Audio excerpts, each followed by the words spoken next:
Entonces, habíamos dicho que cuando una partícula describe un movimiento rotacional, por ejemplo, en trayectoria circular, nos cambiamos de coordenadas rectangulares a coordenadas polares. Es así que entonces hablamos de que la aceleración de una partícula, la aceleración instantánea, va a tratarse en términos de las componentes tangencial de la aceleración y la componente radial de la aceleración, que es la aceleración centrípeta. Es decir, por ejemplo, si en esta línea azul se marca la trayectoria en el punto P, se marca instantáneamente la velocidad como un vector tangente, como lo muestra el vector en color verde, y el color naranja del vector será la aceleración total, que son valores instantáneos en ese momento. Entonces, así se descompone la aceleración en una que quede colineal a la velocidad, que se llama tangencial, y la que quede perpendicular, apuntando hacia el centro del círculo, se llama aceleración normal o centrípeta. Entonces, la rapidez, esta rapidez, puede expresárselo en términos de un vector unitario. Así entonces puede expresarse ese vector unitario como un vector de magnitud 1 y que está apuntando en la misma dirección del movimiento. Entonces, este sería un vector de magnitud 1 y que describe en qué dirección está apuntando la velocidad. Entonces, si nosotros tomamos la magnitud de este vector, el módulo, la norma, y lo multiplicamos por el vector unitario, pues estamos representando este vector que está aquí en color verde. Si tomamos la primera derivada de esta velocidad, ¿no es cierto? Si nosotros derivamos esta velocidad, ya sabemos que al tomar esa derivada del vector velocidad, lo que vamos a obtener es la aceleración.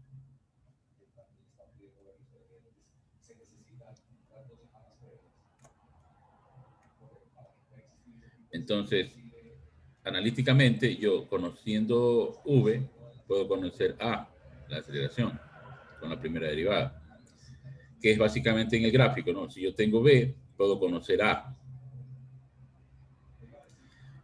Analíticamente, esa derivada nos lleva a lo siguiente.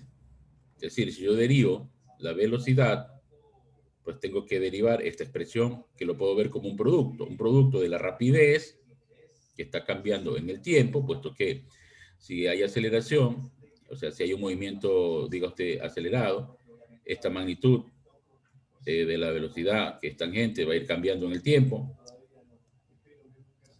la velocidad va a ir cambiando, va a ir aumentando en el tiempo, si el movimiento es acelerado, ¿no? Si es frenado, pues la magnitud va a ir reduciendo en el tiempo.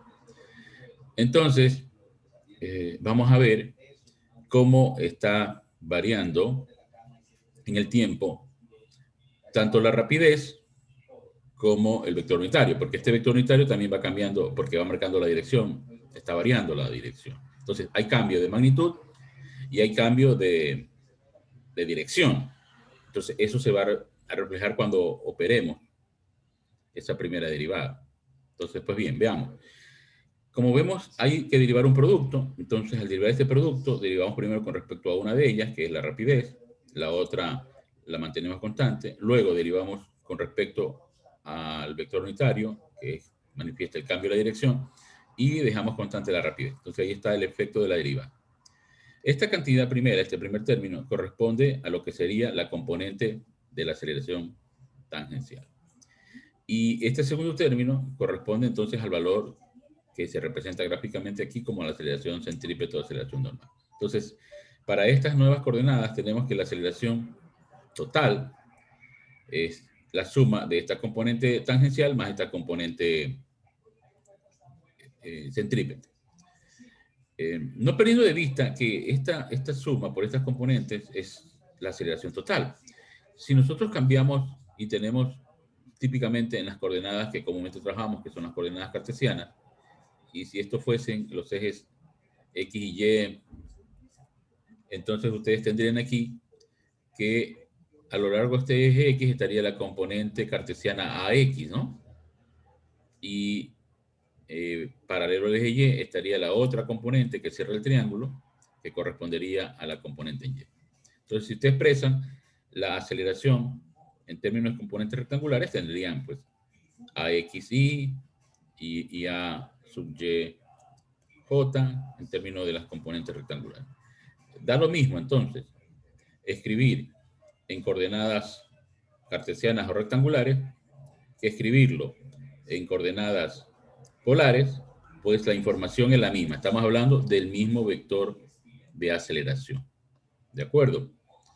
Eso es importante. Solo que ahora, en este tipo de movimientos de trayectorias no lineales, circulares, por ejemplo, es más conveniente, más fácil tratar las componentes cartesianas, es decir, hablamos de componentes tangenciales y de la componente centrípeta.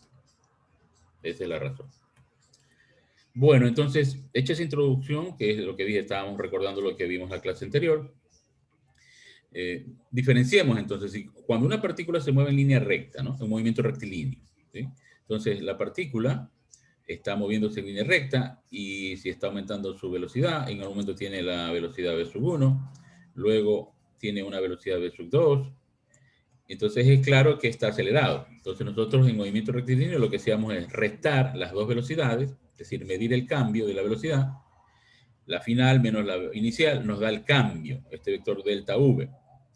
Y recordemos que la aceleración media era una medida de cuánto valía el cambio de la velocidad. ¿Okay? Este cambio para el tiempo. Entonces, esta relación del cambio de velocidad para el tiempo nos daba la aceleración media, ¿no? O sea, yo dividía el delta V para el tiempo que le tomaban producir este cambio y estaba calculando la aceleración media. Notes entonces que el vector de aceleración, el que está en color naranja, tiene la misma dirección del vector cambio de velocidad, siempre. ¿Qué pasa cuando el movimiento no es rectilíneo? Por ejemplo, yo tengo aquí una curva, entonces aquí yo voy a tener un vector en un instante dado, tangente a la trayectoria, pero si la curva la toma con una rapidez constante, voy a tener un instante después un vector v sub 2, que es distinto a v sub 1 en dirección, pero que en magnitud siguen siendo del mismo valor porque es un movimiento de rapidez constante, aunque la dirección esté cambiando, ¿no? Típico de un movimiento circular con rapidez constante. Entonces allí, en dos instantes dados, se vuelve a restar la velocidad final menos la velocidad inicial y se cierra el triángulo con el vector cambio de velocidad. Nuevamente, si yo divido la aceleración, mejor dicho, si yo divido el cambio de velocidad para el tiempo, estoy encontrando la aceleración media, ¿no? Fíjense entonces, la dirección de la aceleración media sigue al vector cambio de velocidad. ¿De acuerdo? Entonces, marcada esa diferencia, ¿no? Que en conclusión, A sigue a delta V, yo voy a valorar ahora la aceleración de una partícula cuando toma un movimiento no lineal, una curva, digamos que sea un arco de circunferencia. Entonces, en este instante, la partícula marcada por este vector verde señala en qué dirección se mueve, y como hay un vector único de aceleración y está justo apuntando en la dirección del radio hacia adentro del círculo, este tipo de movimiento claramente es un movimiento circular uniforme. ¿Por qué me doy cuenta de que es uniforme? ¿Por qué me doy cuenta de que la aceleración angular es cero? ¿Sí? ¿Por qué no hay aceleración angular? ¿Por qué digo que es un movimiento circular uniforme? ¿Por qué digo que es un movimiento de rapidez constante?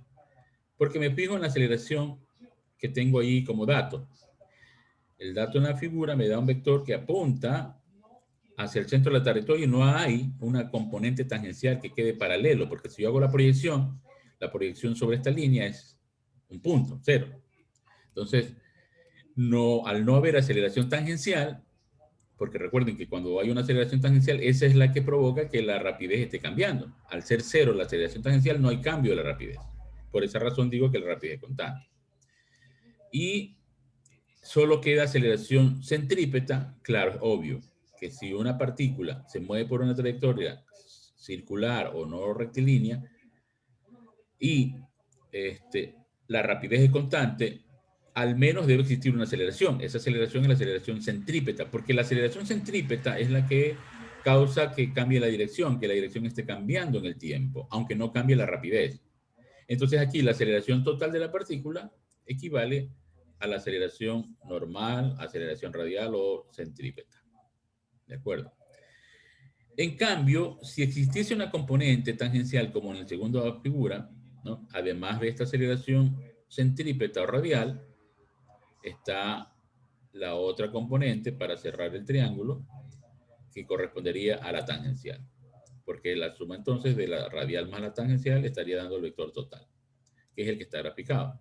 Entonces, al ser esta componente tangencial un vector que está en la misma dirección de la velocidad, es evidente que nosotros podemos concluir que este movimiento es de rapidez variable. Entonces, un movimiento, por ejemplo, si fuese circular uniformemente variado, en la que la rapidez está creciendo, en donde hay aceleración angular, ya la aceleración angular es distinta de cero,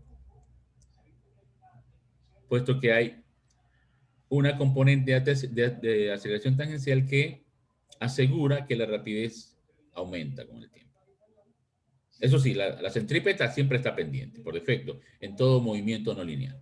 Al menos hay aceleración centrípeta.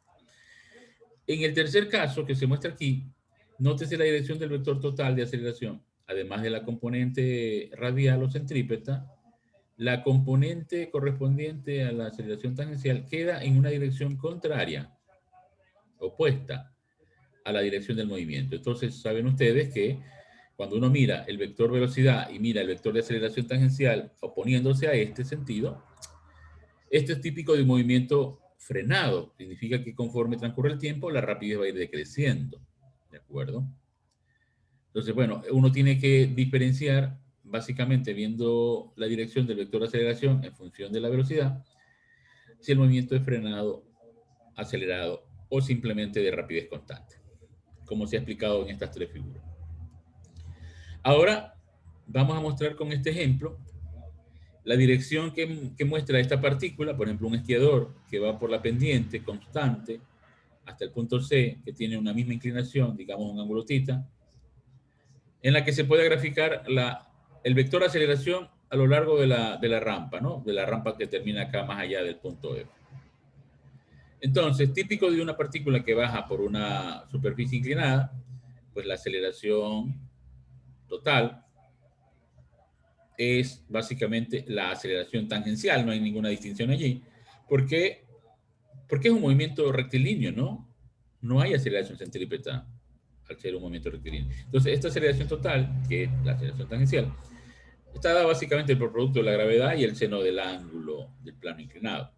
Y como el ángulo no cambia y G es constante, entonces estamos concluyendo que la magnitud de este vector es constante desde el punto A hasta el punto C, con esta dirección paralela a la rampa. Pero ya cuando llega al punto C, la dirección de la velocidad, o sea, sigue creciendo la velocidad, porque hay aceleración, ¿no? Hay aceleración tangencial. Entonces esta velocidad que estoy dibujando aquí sigue creciendo, ¿no?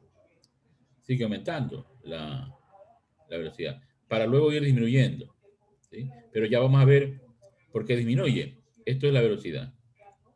Entonces, ¿qué le pasa a la aceleración? ¿Por qué produce aquí un aumento aún de la rapidez? ¿Y por qué después del punto E produce una disminución de la rapidez? Bueno, la causa, como ustedes saben, debe estar en la aceleración. Entonces, como ya aquí en el punto C hasta el punto F entra en una zona donde la trayectoria es curva, aparece la aceleración centrípeta, ¿no? Sigue estando la aceleración tangencial, pero como ya aparece la aceleración centrípeta, entonces va a tener un vector que apunta en esta dirección, la componente de la aceleración radial o centrípeta, y por supuesto la correspondiente aceleración tangencial. Entonces la suma de esto dará la aceleración total. Entonces en el punto C ya aparece la aceleración radial, entonces ya no es paralela a la rampa, ¿no? Sino hacia adentro de la curva. En el punto D cosa similar, pero siempre la aceleración centrípeta apunta hacia el centro, pero la tangencial paralela, ¿no? Toda está paralela a favor de la velocidad. Entonces tiene la componente de la aceleración tangencial a favor de la velocidad, lo que significa que está acelerando aún, ¿no? Que significa que la rapidez está creciendo hasta cuando esta aceleración sea cero. Cuando llegue a este punto, la aceleración tangencial se reduce a cero, ahí en ese punto se registra la rapidez máxima y la aceleración radial va a ser máxima. Una vez que ya pasa el punto B, entonces el vector de aceleración está en el otro lado, la componente tangencial se opone al movimiento, ya que la velocidad está hacia el otro lado, va a producirse una reducción de la rapidez hasta que salga de la rampa. Entonces, los vectores de aceleración total son tal como se muestran aquí, ¿no? Constante de D hasta C, paralelo a la rampa, y luego varía, ¿no? Varía la dirección, varía la magnitud, dependiendo del punto en el que esté. Si luego vemos el análisis cuando este esquiador ya sale de la rampa, es decir, vuela en el aire, suponiendo que el movimiento es parabólico, despreciable la resistencia del aire, pues en todos estos puntos que están en el aire, G, H, I, la aceleración de la partícula es la aceleración de la gravedad, ¿no? Entonces ahí tenemos la descripción en distintos puntos de la aceleración de este esquiador. Ahora, si nosotros vemos concretamente un movimiento circular, un arco de circunferencia, tomamos en dos puntos, el instante t1 y t2, en los puntos p1 y p2, las velocidades correspondientes. Y decimos que es un movimiento circular uniforme, estamos diciendo que la rapidez es constante. O sea que el módulo del vector v1, el módulo del vector v2, es el mismo, ¿no? Es una constante. Y si medimos cuánto es ese cambio, gráficamente lo que tenemos que es poner los dos vectores con el mismo origen y restarlos, ¿no? Ahora, si de esto vemos la relación de estos dos triángulos, el de velocidades y este de distancias, vemos que estos triángulos son semejantes, ¿no? Porque al tener yo aquí el triángulo formado por dos de sus lados que son iguales, que son la rapidez a la que se mueve la partícula, V1 y V2 es igual en magnitud, y el lado que cierra el triángulo es el cambio de velocidad, este triángulo es semejante al que tengo de acá de distancia. Tengo dos lados iguales, que son el radio del arco de la circunferencia, y el lado que cierra estos dos lados, que es el arco recorrido, delta S. Entonces yo puedo decir, el cambio de velocidad que se produce, esa magnitud, es igual a la magnitud de cualquiera de estos lados, digamos, V1. Y eso es directamente proporcional al cambio delta S, ¿no? A la distancia que recorre entre P1 y P2, con respecto a R. Bueno, y de aquí despejamos el cambio de velocidad, como se muestra a continuación. Entonces, fíjense, yo con esta expresión aquí despejada del cambio de velocidad, lo dejo en términos de la rapidez a la que se mueve la partícula, el radio de curvatura y el recorrido de P1 a P2 que estoy llamando delta S. Si aplico la definición de aceleración media, esto es, divide el cambio para delta t, eso es aceleración media, ese cambio de velocidad para delta t es básicamente dividir esta expresión para delta t. Y si a esta aceleración media le sacamos el límite, lo que voy a obtener es la aceleración instantánea. Entonces, fíjense, para calcular la aceleración instantánea, yo tomo el límite de esta aceleración media cuando delta t tiende a 0. Y en esta expresión, lo que es constante o lo que no cambia es la rapidez y el radio, por lo tanto puedo sacar del límite.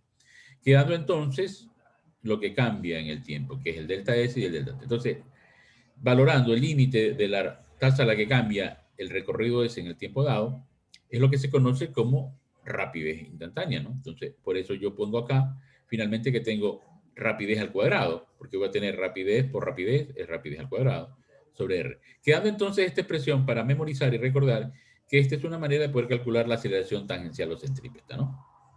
Conociendo la rapidez al cuadrado y dividido para el radio. Por supuesto, a veces hay otros datos que se dan y no necesariamente se conoce la rapidez y el radio, ¿no? Por ejemplo, si en una trayectoria de un carrusel, viendo la vista superior de un carrusel, ¿no? Esto está dando vuelta con una determinada rapidez, la aceleración radial apunta hacia el centro, y yo quiero determinar la aceleración radial conociendo, diga usted, la frecuencia de giro. Es decir, no se conoce la rapidez. Entonces, ¿qué se hace allí? Entonces, primero, lo que usted tiene que ver es, digamos, tiene el carrusel, vamos a ponerlo en perspectiva, así, y esto está dando vuelta, ¿no? Está dando vuelta, aquí está el piso. Entonces, al estar dando vuelta con respecto al eje de rotación, usted conoce, digamos, la cantidad de vueltas que da. Por ejemplo, la frecuencia de giro va a ser el número de vueltas que da en el tiempo dado. Entonces, por ejemplo, si en un segundo se observa que hay 2 vueltas, entonces la frecuencia de giro significa que está dando 2 revoluciones por segundo, ¿no? Por ejemplo, si está dado el tiempo en minuto y da 30 vueltas, entonces da 30 vueltas por minuto. Entonces usted convierte un minuto a segundo y está trabajando en revoluciones por segundo. Bien, entonces si yo lo veo en perspectiva al carrusel, o sea, lo noto así, ¿verdad? Pero si ahora lo analizo desde una vista lateral, pues estoy viendo el carrusel de esta forma y yo observo una vista superior aquí. Entonces tengo una vista superior del carrusel, una vista lateral del carrusel o una vista en perspectiva. Si supongo entonces que este movimiento es de rapidez constante, pero decía, no conozco la rapidez, sino que me dice, a ver, está girando a tantas vueltas por segundo. Conozco F, ¿no? ¿Okay? Entonces yo sé que el movimiento de esto es tal que desde una vista superior estoy marcando los vectores de velocidad con una magnitud común, ¿verdad? Todos los vectores son de la misma longitud, el verde. Y hacia adentro siempre apunta a la aceleración radial y es la única que hay. Entonces esto me indica que es un movimiento circular uniforme, porque no hay aceleración tangencial, porque la rapidez no está variando. Entonces, yo para determinar, claro, la aceleración, acabamos de decir que la aceleración centrípeta, esa aceleración radial que está aquí, se puede calcular si conociese la rapidez, la elevo al cuadrado y divido por el radio, pero no conozco la rapidez, pues. Entonces, ¿qué hace usted? A ver, por ejemplo, hace uso de esta expresión, de que la rapidez lineal es la rapidez angular por R. No se olvide que la relación vectorial indica que la velocidad lineal es el producto vectorial, ¿no? Es un producto de vectores, producto cruz, de la velocidad angular por R. Solo que si es un movimiento circular, el vector R, por supuesto, es perpendicular al vector V, velocidad, y, por supuesto, perpendicular a omega, que en este caso sería perpendicular al plano, ¿no?, que estamos viendo aquí, saliendo de él, viniéndose hacia nosotros. Y por esa razón, cuando uno multiplica la magnitud de omega, la magnitud de R, obtiene esto. Porque el seno del ángulo, seno de 90 grados, es 1. Entonces, con esto uno reemplaza acá. Entonces, uno hace eso, uno tiene que recordar estas relaciones y dice, esto queda, que la aceleración centrípeta puede ser calculada multiplicando este omega al cuadrado por el radio. O sea, si no puede usar esto, usa esto. Pero si no conoce omega y conoce la frecuencia de giro, entonces usted recuerda que la frecuencia, en este caso omega, va a ser la medida de cuánto se desplaza angularmente la partícula, en este caso el carrusel, por un tiempo dado. Si el tiempo que se está viendo que desplaza para dar una vuelta, ¿no?, son los segundos que tarda en dar una vuelta, ese tiempo se llama periodo. El periodo es el tiempo, T mayúscula, el tiempo que tarda dar una vuelta completa.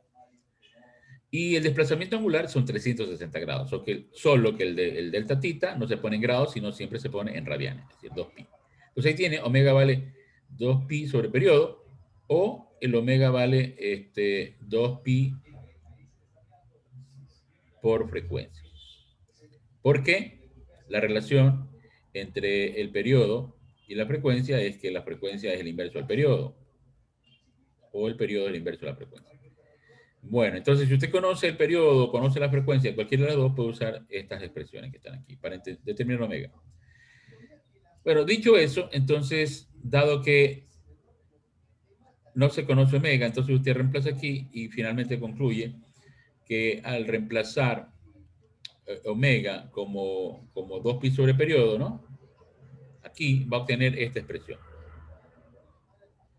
elevando al cuadrado. Va a tener 4pi al cuadrado sobre el periodo cuadrado por R. Entonces, esta es una forma de llegar a la aceleración radial o centrípeta conociendo el periodo. Pero si conoce más bien es la frecuencia de giro, entonces omega lo pone como 2pi f y tiene 4pi al cuadrado por la frecuencia de giro, también al cuadrado, por el radio de curvatura. Entonces ahí tiene. en función de qué datos le den, ¿no? Entonces, hay que recordar esto en el caso de que haya necesidad de calcular la aceleración centrípeta o radial.